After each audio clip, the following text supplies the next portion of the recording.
नमस्कार. 9:30च्या बातमीपत्रात मी योगेश कोलते आपलं स्वागत करतो. सुरुवातीला एक नजर ठळक बातम्यांवर. उपराष्ट्रपती पदासाठी 5 ऑगस्टला निवडणूक, त्याच दिवशी मतमोजणी.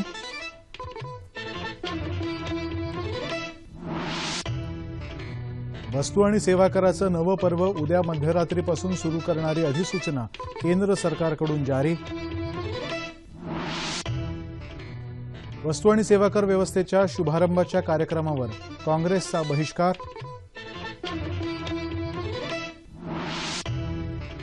शुभारंभाच्या या कार्यक्रमाकडे काँग्रेस आणि डाव्या पक्षांनी पाठ फिरवू नये, अरुण जेटली यांचा सल्ला. गोरक्षणाच्या नावाखाली हिंसा नको, कायदा हातात घेण्याचा अधिकार कोणालाही नाही, पंतप्रधानांची स्पष्टोक्ती. देशात दळणवळणासाठी महत्त्वपूर्ण असलेल्या G-SAT-17 उपग्रहाचं यशस्वी प्रक्षेपण, महिनाभरातली इस्रोची तिसरी सफल कामगिरी.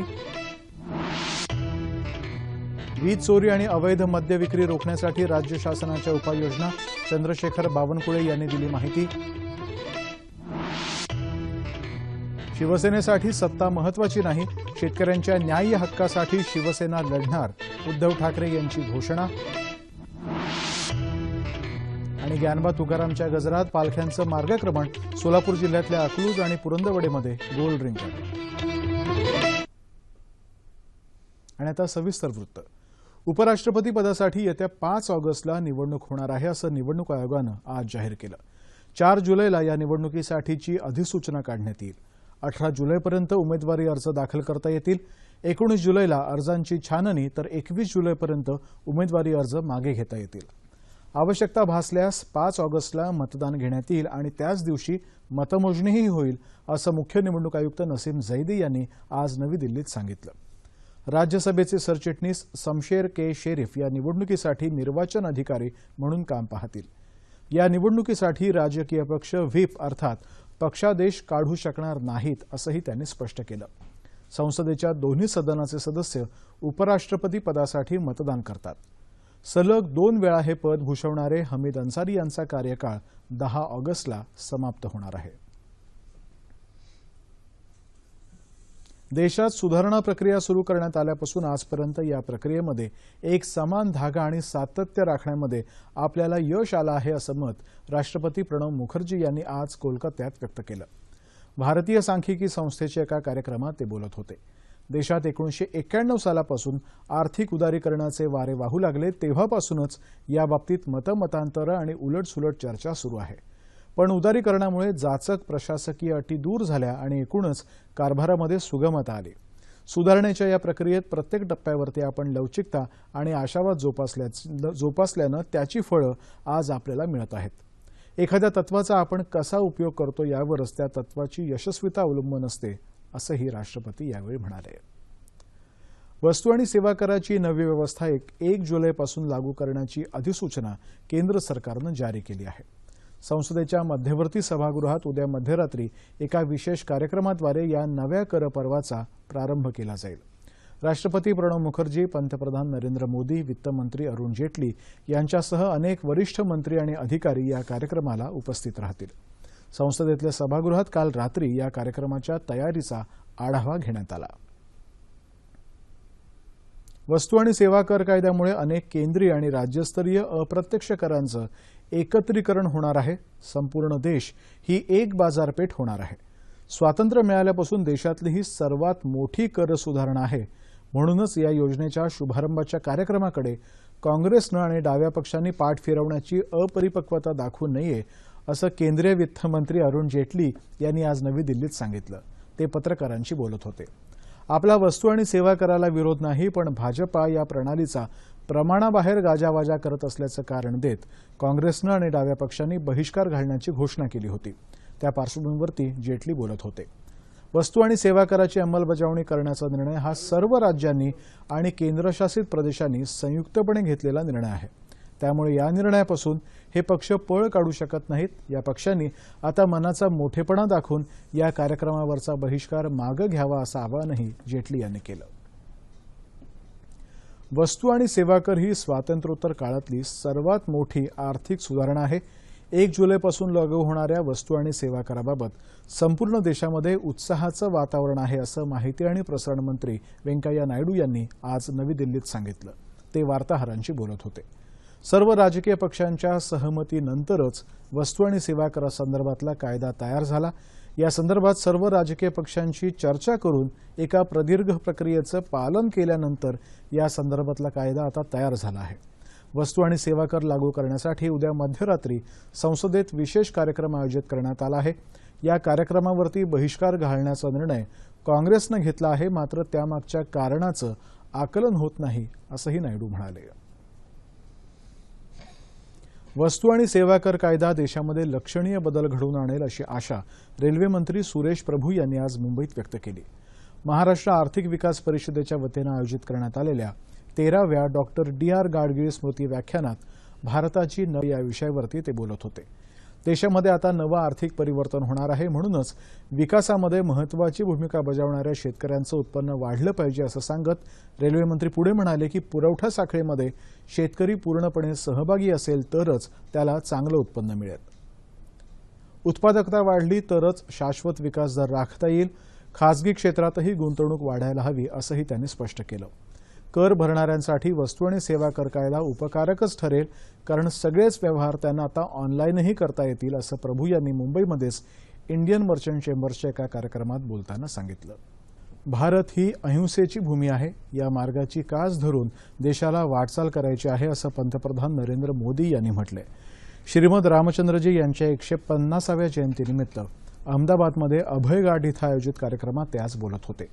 गोरक्षणाच्या नावाखाली हिंसा नको असं स्पष्ट करतानाच कायदा हातात घेण्याचा हक्क कुणालाही नाही असं पंतप्रधानांनी स्पष्ट केलं। देशातल्या वाढत्या हिंसक घटनांबद्दल त्यांनी तीव्र शब्दात निराशा व्यक्त केली। श्रीमद रामचंद्र यांच्या स्मृत्यर्थ नाणी तसंच टपाल तिकिटांचं प्रकाशनही पंतप्रधानांनी केलं। याआधी अहमदाबाद इथल्या साबरमती आश्रमाच्या शतक महोत्सवी कार्यक्रमाचं उद्घाटन पंतप्रधानांनी केलं। आश्रमातल्या गांधीजींच्या पुतळ्याला त्यांनी पुष्पांजली वाहिली आणि सूतकताई केली। अजी धरण ते राजकोट विमानतळापर्यंतच्या 9 किलोमीटरच्या रोड शोमध्येही पंतप्रधान आज सहभागी झाले। देशाच्या दळणवळण क्षेत्रासाठी महत्त्वपूर्ण ठरणाऱ्या GSAT-17 या उपग्रहाचं आज सकाळी फ्रेंच गायानाच्या कौरू इथून यशस्वी प्रक्षेपण झालं। एरियन स्पेस फ्लाइट VA-238 या युरोपीय प्रक्षेपक यानातून हा उपग्रह अवकाशात सोडण्यात आला। सुमारे 3477 किलोग्रॅम वजनाच्या या उपग्रहामध्ये विविध दळणवळण सेवांसाठी उपयुक्त असलेले सामान्य सी बँड, विस्तारित सी बँड आणि एस बँड लावण्यात आले आहेत।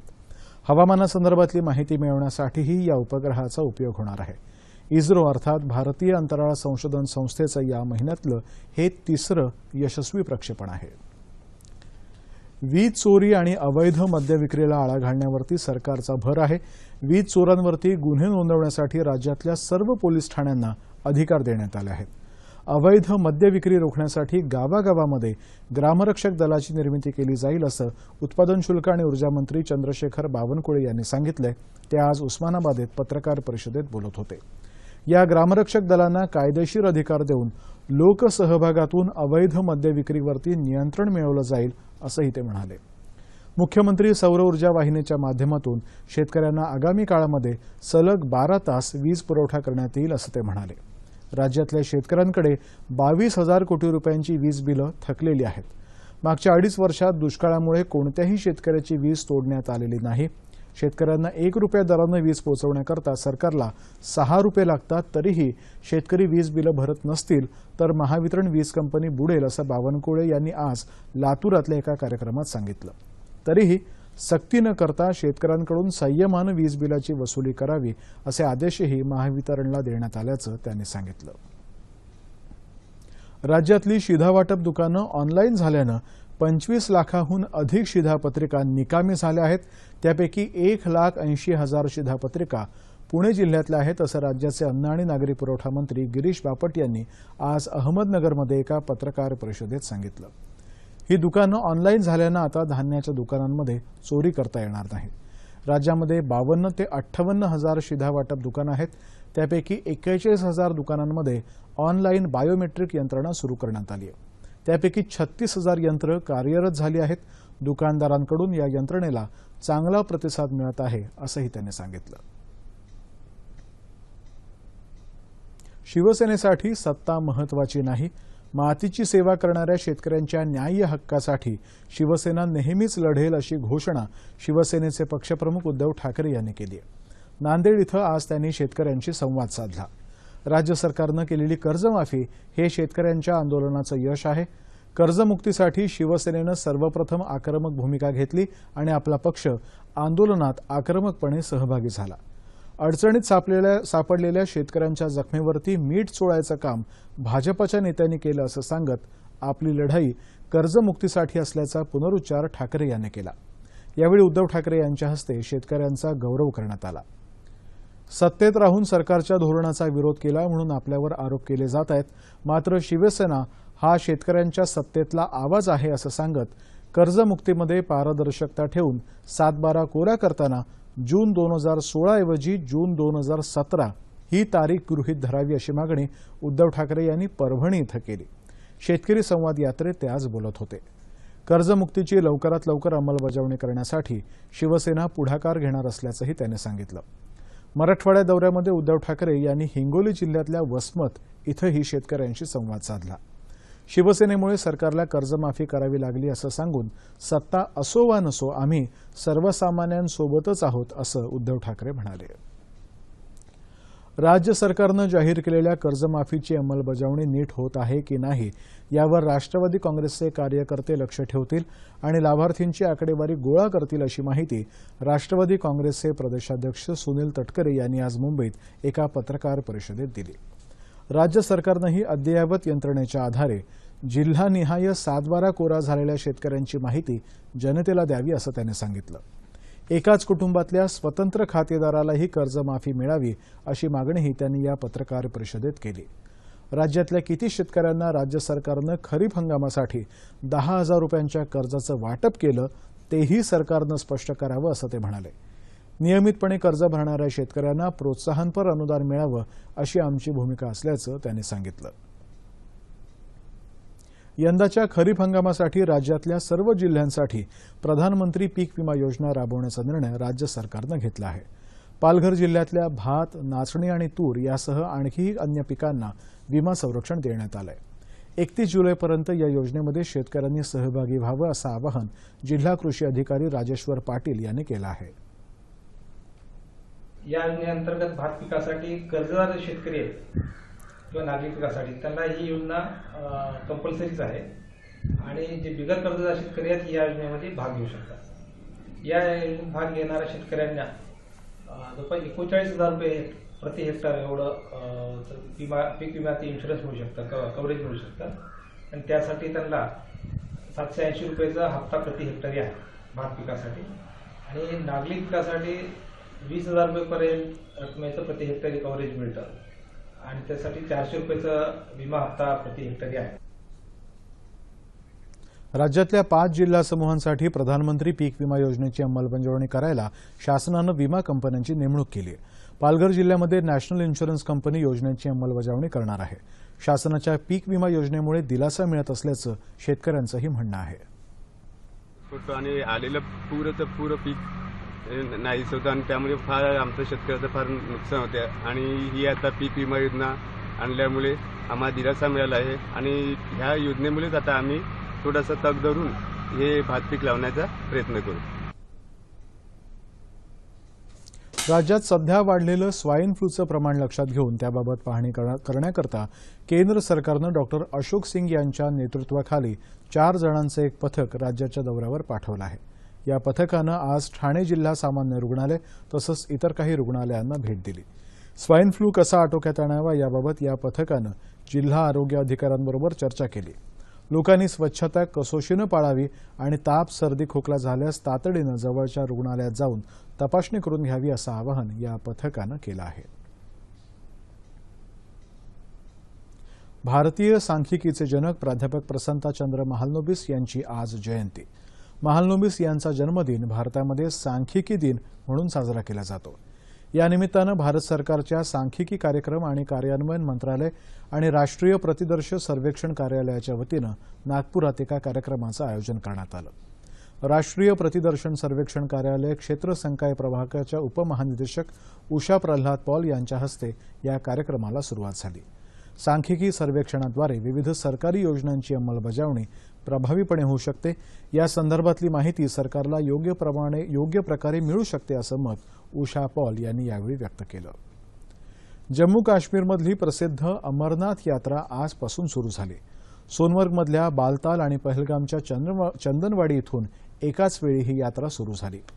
श्री अमरनाथ श्राईन बोर्डाचे अध्यक्ष या नात्यानं जम्मू काश्मीरचे राज्यपाल NN व्होरा आज पहाटे अमरनाथ गुहेत झालेल्या पूजेमध्ये सहभागी झाले।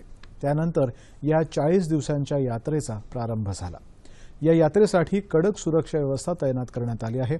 दरम्यान अमरनाथ यात्रेसाठीचा दुसरा जत्था आज सकाळी जम्मू इथून रवाना झाला।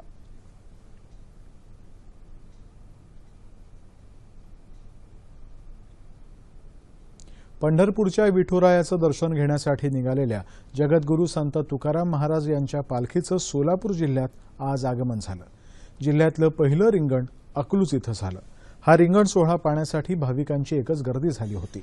नीरा नदी ओलांडून जिल्ह्यामध्ये दाखल झालेल्या तुकाराम महाराजांच्या पालखीचं स्वागत जिल्ह्याचे पालकमंत्री विजयकुमार देशमुख यांनी केलं। अश्वपूजन केल्यानंतर जगद्गुरू संत श्री तुकाराम महाराजांच्या पादुकांचं पूजन करून त्यांनी दर्शन घेतलं। विधान परिषदेचे उपसभापती माणिकराव ठाकरे, जिल्हाधिकारी डॉ. राजेंद्र भोसले यांच्यासह अनेक मान्यवर यावेळी उपस्थित होते। संत ज्ञानेश्वरांच्या पालखीचं गोल रिंगण आज जिल्ह्यातल्या पुरंदवडे इथं झालं। त्यानंतर पालखी माळशिरसकडे मुक्कामासाठी रवाना झाली। इंग्लंडमध्ये सुरू असलेल्या ICC महिला क्रिकेट विश्वचषक मर्यादित षटकांच्या आजच्या दुसऱ्या सामन्यामध्ये भारतानं वेस्ट इंडिज संघावरती 7 बळी राखून विजय मिळवला। विजयासाठी आवश्यक असलेल्या 184 धावा भारतीय महिला संघानं 42 षटकांमध्येच पूर्ण करून या सामन्यावरती विजयाची मोहर उमटवली। पहिल्या सामन्यातही भारतानं इंग्लंडवरती 35 धावांनी विजय मिळवला होता। आणि आता बातमी पाऊस पाण्याची। सिंधुदुर्ग जिल्ह्यामध्ये पावसाच्या जोरदार सरी कोसळत आहेत। गेले 3 दिवस पडणाऱ्या मुसळधार पावसानं अनेक भागामध्ये जनजीवन विस्कळीत झालं होतं। सावंतवाडी, कणकवली आणि मालवणमध्ये झाडं पडून घराचं आणि गोठ्यांचं नुकसान झालं। विजेचे खांब कोसळल्यानं जिल्ह्याच्या अनेक भागामध्ये वीज पुरवठाही काही काळ खंडित झाला होता। समुद्रालाही उधाण आलं। उंच लाटा उसळत आहेत। वर्षा पर्यटनासाठी जिल्ह्यात आलेल्या पर्यटकांनी समुद्रापासून दूर राहावं अशा सूचना करण्यात आल्या आहेत। मुंबई, नवी मुंबई, ठाणे, पालघर इथंही आज पावसाच्या हलक्या सरी पडल्या। नाशिक जिल्ह्यातल्या इगतपुरी आणि त्र्यंबकेश्वर तालुक्यामध्ये सकाळपासूनच मुसळधार पाऊस सुरू आहे। राज्यामध्ये येत्या 36 तासामध्ये कोकणामध्ये तुरळक ठिकाणी जोरदार तर मध्य महाराष्ट्रात तुरळक ठिकाणी मुसळधार पावसाची शक्यता हवामानशास्त्र विभागानं वर्तवली आहे। मराठवाडा आणि विदर्भातही काही ठिकाणी पाऊस पडेल असा अंदाज आहे। आणि आता राज्यातल्या प्रमुख शहरातलं तापमान अंश सेल्सिअसमध्ये। मुंबई कमाल 31 आणि किमान 25, नागपूर 35 आणि 25, पुणे 28 आणि 23, औरंगाबाद 31 आणि 22, नाशिक 28 आणि 23, कोल्हापूर 27 आणि 21, रत्नागिरी 30 आणि 24, सोलापूर 32 आणि 21 आणि अमरावती कमाल 33 आणि किमान 25 अंश सेल्सिअस। शेवटी एक नजर पुन्हा एकदा ठळक बातम्यांवर। उपराष्ट्रपती पदासाठी 5 ऑगस्टला निवडणूक, त्याच दिवशी मतमोजणी।